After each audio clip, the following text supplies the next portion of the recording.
ನಮಸ್ಕಾರ. ನನ್ನ ಯೂಟ್ಯೂಬ್ ಚಾನಲ್ಗೆ ಎಲ್ಲರಿಗೂ ಹೃತ್ಪೂರ್ವಕವಾಗಿ ಸುಸ್ವಾಗತ. ಇವತ್ತಿನ ಶ್ಲೋಕ 3ನೇ ಶ್ಲೋಕ ಆಗಿರುತ್ತೆ. ಇವತ್ತಿನ ಶ್ಲೋಕ ಹೇಳುತ್ತೆ, ನಮ್ಮ ಜೀವನದಲ್ಲಿ ನಾವು ಏನನ್ನಾಗಲಿ ಒಂದು ರಹಸ್ಯವಾದ ಮಾತುಗಳನ್ನು ಯಾರಿಂದಾದರೂ ಕೇಳಬೇಕಾಗುತ್ತೆ. ಯಾರಿಂದಾದರೂ ಒಂದು ವಿದ್ಯೆ ಆಗಲಿ, ಒಂದು ಜೀವನದಲ್ಲಿ ನಾವೇನನ್ನಾಗಲಿ ಕಲಿಬೇಕಂದಾಗ ನಮಗೆ ಒಂದು ಒಳ್ಳೆಯ ಗುರುಗಳು ಬೇಕು ಮತ್ತು ಒಳ್ಳೆಯ ಸ್ನೇಹಿತರು ಬೇಕು.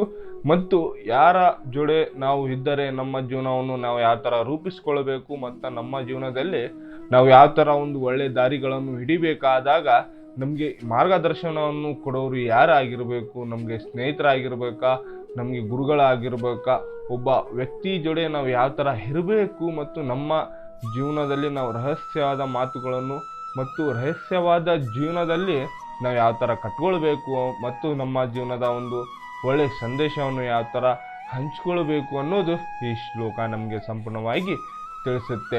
ಮತ್ತು ಇವತ್ತಿನ ಶ್ಲೋಕ ಹೇಳುತ್ತೆ, ನಮ್ಮ ಜೀವನದಲ್ಲಿ ನಾವು ಶ್ರೀಕೃಷ್ಣ ಪರಮಾತ್ಮ ಅರ್ಜುನನಿಗೆ ಒಂದು ರಹಸ್ಯವಾದ ಮಾತುಗಳನ್ನು ಇವತ್ತಿನ ದಿನ ತಿಳಿಸ್ತಾ ಇದ್ದಾರೆ. ಹಾಗೆ ನಮ್ಮ ಜೀವನದಲ್ಲಿ ನಾವು ಯಾರಾದರೂ ಒಬ್ಬರು ಗುರುಗಳಾಗಲಿ, ಸ್ನೇಹಿತರಾಗಲಿ ಅವರ ನೊಡನೆ ಇದ್ದಾಗ ನಮಗೆ ಕಲೀಲಿಕ್ಕೆ ಆಗಲಿ, ಒಂದು ಒಳ್ಳೆ ಮಾತುಗಳಲ್ಲಾಗಲಿ, ಏನೇ ಆಗಲಿ ನಮ್ಮ ಜೀವನಕ್ಕೆ ಸಂಬಂಧಪಟ್ಟಂಗೆ ಒಬ್ಬ ಒಳ್ಳೆ ವ್ಯಕ್ತಿಯನ್ನು ಯಾವ ಥರ ನಾವು ಇಟ್ಕೊಳ್ಬೇಕು ಮತ್ತು ಅವರ ನೊಡನೆ ನಮ್ಮ ಜೀವನವನ್ನು ಒಂದು ಒಳ್ಳೆಯ ರೀತಿಯಿಂದ ಬೆಳೆಸ್ಕೊಂಡು ಗೌರವದಿಂದ ಯಾವ ಥರ ಹೋಗಬೇಕು ಅನ್ನೋದು ಈ ಶ್ಲೋಕ ನಮಗೆ ಸಂಪೂರ್ಣವಾಗಿ ತಿಳಿಸುತ್ತೆ. ಹಾಗಾಗಿ ಈ ಶ್ಲೋಕವನ್ನು ಸಂಪೂರ್ಣವಾಗಿ ನೋಡಿ ಮತ್ತು ನನ್ನ ಚಾನಲನ್ನು ಸಬ್ಸ್ಕ್ರೈಬ್ ಮಾಡಿಲ್ಲ ಅಂದರೆ ಸಬ್ಸ್ಕ್ರೈಬ್ ಮಾಡಿ. ಮತ್ತು ಇವತ್ತಿನ ಶ್ಲೋಕ ಒಂದು ಒಳ್ಳೆಯ ಸಂದೇಶವನ್ನು ಕೊಡೋದಿದೆ. ಹಾಗಾಗಿ ಈ ಶ್ಲೋಕವನ್ನು ಸಂಪೂರ್ಣವಾಗಿ ನೋಡಿ ಅಂತ ಈ ಶ್ಲೋಕ ನಾನು ಭಾವಿಸುತ್ತೆ. ಮತ್ತು ಇವತ್ತಿನ ಶ್ಲೋಕವನ್ನು ಪ್ರಾರಂಭ ಮಾಡೋಣ. ಇವತ್ತಿನ ಶ್ಲೋಕದಲ್ಲಿ ನಾವು ಚರ್ಚಿಸೋಣ. ಇವತ್ತಿನ ಶ್ಲೋಕವನ್ನು ಸಂಪೂರ್ಣವಾಗಿ ತಿಳ್ಕೊಳ್ಳೋಣ ಮತ್ತು ಇವತ್ತಿನ ಶ್ಲೋಕದ ಒಂದು ಅರ್ಥಪೂರ್ಣ ಏನಿದೆ ಅಂತ ತಿಳ್ಕೊಳ್ಳೋಣ. ಒಂದು 3ನೇ ಶ್ಲೋಕ ಏನಿದೆ ಅಂತ ನಾವು ತಿಳ್ಕೊಳ್ಳೋಣ ಬನ್ನಿ. ಯಾವ ಥರ ನಮ್ಮ ಜೀವನದ ಒಂದು ರಹಸ್ಯವಾದ ವ್ಯಕ್ತಿಗಳವ್ರ ಜೊತೆ ಯಾವ ಥರ ಇರಬೇಕು, ಅವರ ಹೇಳೋ ಒಂದು ರಹಸ್ಯದ ಮಾತುಗಳನ್ನು ಯಾವ ಥರ ಇಟ್ಕೊಳ್ಬೇಕಂತ ಈ ಶ್ಲೋಕ ನಮಗೆ ಸಂಪೂರ್ಣವಾಗಿ ತಿಳಿಸುತ್ತೆ. ಬನ್ನಿ. ಈ ಶ್ಲೋಕ ಹೇಳುತ್ತೆ, ಸಾಯೇವಿಯಂ ಮಾಯೇತಸ್ಯದ್ಯ ಯೋಗಂ ಪ್ರೋಕ್ತಂ ಪುರಾತನಂ ಭಕ್ತೋ ಸಸಿ ಮೇ ಸಾಕಾ ಚಿತೇರಸ್ಯಂ ಹಿತೈದೃಷ್ಟಂ ಮಮಂ. ಇದರ ಅರ್ಥ ಏನಂದರೆ, ಪರಮ ಪ್ರಭುವಿನೊಂದಿಗೆ ಸಂಬಂಧಿರುವ ಈ ಬಹು ಪ್ರಾಚೀನ ವಿಜ್ಞಾನವನ್ನು ಇಂದು ನಾನು ನಿಮಗೆ ಹೇಳುತ್ತಿದ್ದೇನೆ, ಏಕೆಂದರೆ ನೀನು ನನ್ನ ಭಕ್ತ ಮತ್ತು ಸ್ನೇಹಿತ. ಆದ್ದರಿಂದ ಈ ವಿಜ್ಞಾನದ ಲೌಕಿಕ ರಹಸ್ಯವನ್ನು ನೀನು ಅರ್ಥ ಮಾಡಿಕೊಳ್ಳಬಲ್ಲೆ. ಅಂದರೆ ನಾನು ಶ್ರೀಕೃಷ್ಣ ಪರಮಾತ್ಮ ಆಗಿ ನಿನಗೆ ಒಂದು ರಹಸ್ಯದ ಒಂದು ಮಾತು ಹೇಳ್ತೀನಿ. ನನ್ನ ಜೀವನದಲ್ಲಿ ಯಾರಿಗೂ ಹೇಳಲಾರ್ದ ನಿನಗೆ ಬಿಟ್ಟರೆ, ಸೂರ್ಯನಿಗೆ ಬಿಟ್ಟರೆ ನೀವಿಬ್ಬರಲ್ಲಿಗೆ ನಾನು ರಹಸ್ಯವನ್ನು ಮಾತುಗಳು ಹೇಳ್ತಾ ಇದ್ದೀನಿ. ನಿನಗೆ ಒಂದು ಜೀವನದ ಒಂದು ಅರ್ಥ ಮಾಡಿಕೊಳ್ಳಲು ನಿನಗೆ ಸಹಾಯ ಆಗುತ್ತೆ. ಈ ಅರ್ಥವನ್ನು ನೀನು ಅರ್ಥ ಮಾಡಿಕೊಳ್ಳಬಲ್ಲೆ. ಅಂದರೆ ನಿನಗೆ ಅರ್ಥ ಮಾಡಿಕೊಳ್ಳೋಕ್ಕೆ ಆಗುತ್ತಾ ಅಂತ ಶ್ರೀಕೃಷ್ಣ ಪರಮಾತ್ಮ ಅರ್ಜುನನಿಗೆ ತಿಳಿಸ್ತಾ ಇದ್ದಾರೆ. ಅವ್ರು ಹೇಳೋ ಪ್ರಕಾರ ನಿನ್ನ ಒಂದು ರಹಸ್ಯವಾದ ಮಾತುಗಳಿಂದ ನಿನ್ನ ಜೀವನದಲ್ಲಿ ಒಂದು ಒಳ್ಳೆಯ ವ್ಯಕ್ತಿಗಳು ಯಾವ ಥರ ಬರ್ತಾರೆ, ಕೆಟ್ಟ ವ್ಯಕ್ತಿಗಳು ಯಾವ ಥರ ಹೋಗ್ತಾರೆ ಮತ್ತು ರಾಕ್ಷಸರು ನಿನ್ನ ಜೀವನದಲ್ಲಿ ಹೇಗೆ ಅವಲಂಬಿತವಾಗ್ತಾರೆ ಅಂತ ಶ್ರೀಕೃಷ್ಣ ಪರಮಾತ್ಮ ತಿಳಿಸ್ತಾ ಇದ್ದಾರೆ.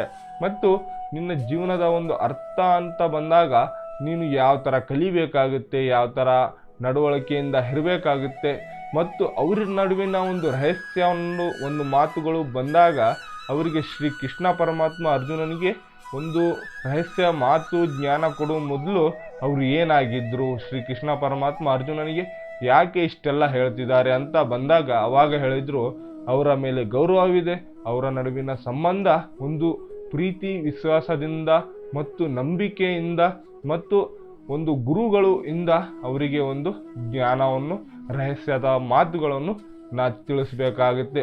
ಹಾಗೆಯೇ ನಮ್ಮ ಜೀವನದಲ್ಲಿ ನಾವು ಏನನ್ನಾಗಲಿ ಒಂದು ಕಲಿಯಬೇಕಂದ್ರೆ ಗುರುಗಳು ಇದ್ದೇ ಇರಬೇಕು.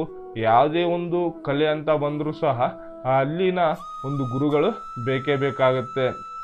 ಮತ್ತು ನಮ್ಮ ಜೀವನದ ಒಂದು ರಹಸ್ಯ ಏನಂದರೆ, ನಾವು ಒಂದು ಏನನ್ನಾಗಲಿ ಜ್ಞಾನ ಆಗಲಿ ಏನೇ ಆಗಲಿ ಒಂದು ತಿಳ್ಕೋಬೇಕಂದ್ರೆ ನಮಗೆ ಒಂದು ಗುರುಗಳಾದರೂ ಬೇಕು, ಒಳ್ಳೆಯ ಸ್ನೇಹಿತರಾದರೂ ಬೇಕು.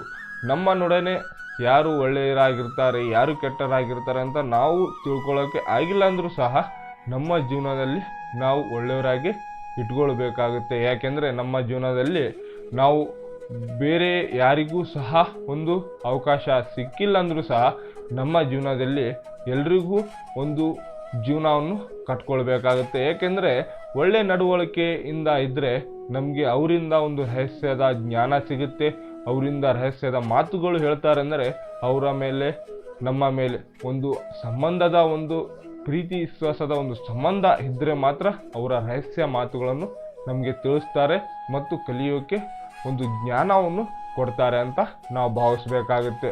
ಹಾಗಾಗಿ ನಿಮ್ಮನೊಡನೆ ಯಾರಾದರೂ ಸಹ ಇದ್ದರೆ ಒಂದು ಒಳ್ಳೆಯ ರೀತಿಯಿಂದ ಬದುಕಿ ಮತ್ತು ಒಳ್ಳೆಯ ರೀತಿಯ ವ್ಯಕ್ತಿಗಳನ್ನು ನೀವು ಒಂದು ದಿನನಿತ್ಯವಾಗಿ ಒಂದು ಏನೇನಾಗಲಿ ಕಲಿಯುವಾಗ ಅವರಿಗೆ ಗೌರವ ಕೊಡಿ, ಅವರಿಗೆ ಒಂದು ಸ್ಪಂದನೆ ಮಾಡಿ. ಯಾಕೆಂದರೆ ಇವತ್ತಿನ ಕಾಲದಲ್ಲಿ ಯಾರೇ ಗೌರವ ಕೊಟ್ಟರೂ ಸಹ ಅವರು ಗೌರವ ತಗೊಳ್ಳೋದಿಲ್ಲ. ಯಾಕಂದರೆ ಅವ್ರು ಹೇಳ್ತಾರೆ ಇವನಿಂದ ನನಗೆ ಸಹಾಯ ಆಗಬೇಕೇನೋ ಅದಕ್ಕೆ ಗೌರವ ಕೊಡ್ತಾ ಇದ್ದಾರೆ ಅಂತಾರೆ. ಹಾಗಾಗಿ ನೀವೇನು ಮಾಡಂದರೆ ನಿಮ್ಮ ಜೀವನದಲ್ಲಿ ನಿಮ್ಗೆ ಯಾವುದೇ ಒಂದು ಏನನ್ನಾಗಲಿ ಕಲಿಬೇಕಂದಾಗ ಗೌರವವನ್ನು ಕೊಡಬೇಕಾಗುತ್ತೆ, ಗುರುಗಳಿಂದ ಕಲಿಬೇಕಾಗುತ್ತೆ, ಸ್ನೇಹಿತರಿಂದ ಒಳ್ಳೆಯ ಮಾತುಗಳಂತಹ ಒಂದು ರಹಸ್ಯದ ಒಂದು ಜ್ಞಾನವನ್ನು ನಾವು ತಿಳ್ಕೋಬೇಕಾಗುತ್ತೆ. ಹಾಗಾಗಿ ನಿಮ್ಮನೊಡನೆ ಯಾವುದಾದ್ರೂ ಇದ್ದರೆ ಈ ಥರ ಬದುಕಿ ಅಂತ ನಾನು ತಿಳಿಸ್ತಿದ್ದೀನಿ. ಮತ್ತು ಇವತ್ತಿನ ಒಂದು ಅರ್ಥಪೂರ್ಣವಾಗಿ ಏನು ಸಂಬಂಧಪಡುತ್ತೆ ಅಂತ ತಿಳ್ಕೊಳ್ಳೋಣ ಬನ್ನಿ. ನಾವು ಯಾವ ಥರ ಇಟ್ಕೊಳ್ಬೇಕು ಅಂತ ಶ್ರೀ ಕೃಷ್ಣ ಪರಮಾತ್ಮ ನಮಗೆ ಸಪ್ತವಾಗಿ ತಿಳಿಸಿದ್ದಾರೆ.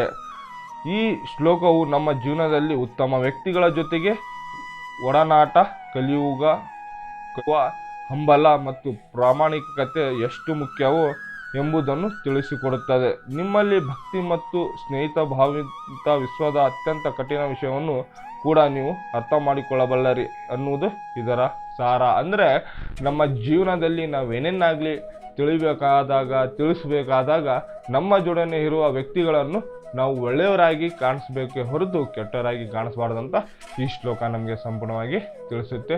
ಹಾಗಾಗಿ ಈ ಶ್ಲೋಕವನ್ನು ಸಂಪೂರ್ಣವಾಗಿ ನೋಡಿದ್ದಕ್ಕೆ ಹೃತ್ಪೂರ್ವಕವಾಗಿ ಧನ್ಯವಾದಗಳು.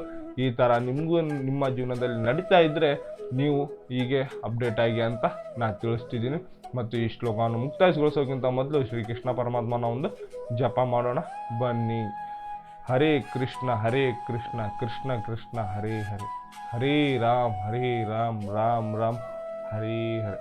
ಎಲ್ಲರಿಗೂ ಹೃತ್ಪೂರ್ವಕವಾಗಿ ನಮಸ್ಕಾರಗಳು.